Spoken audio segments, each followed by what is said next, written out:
Berarti boleh kau pacar hasta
छाली फरेला तुमावो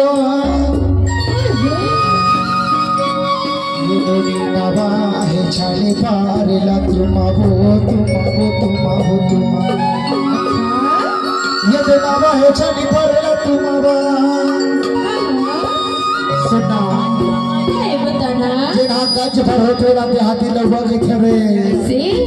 और जना ये खान के होते एक बिंदा के होते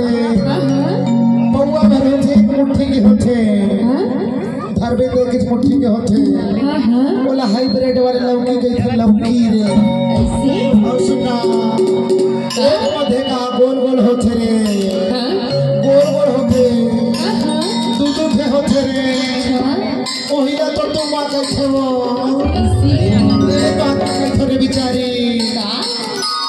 कहते नावा है चांदी फरेला तुम्हारो तुमा गोदी माँ बैठा के ले तो चुमारे ले तो चुमारे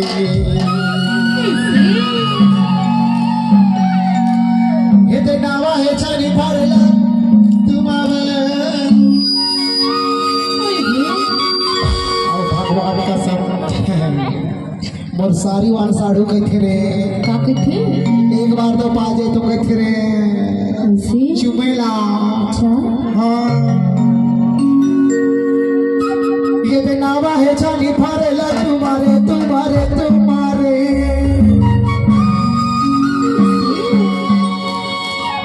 और माँ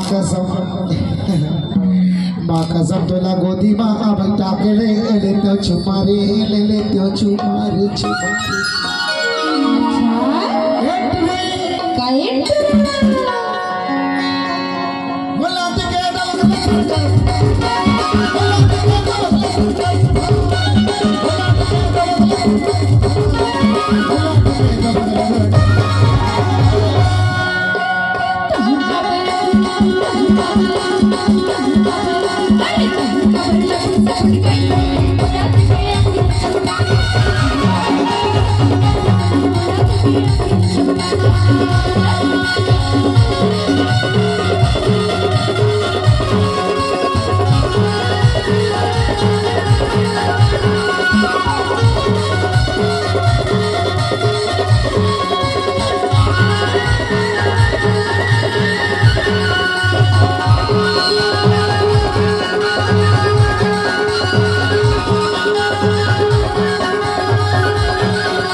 तस्तो और मोर चिन्हारी नहीं रे चिन्हारी नहीं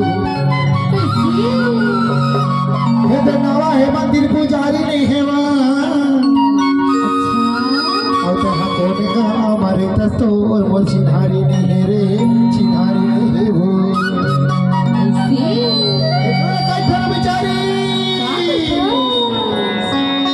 अरे बड़ा मजा आए यार घर के रे दाल भात बड़ा मजा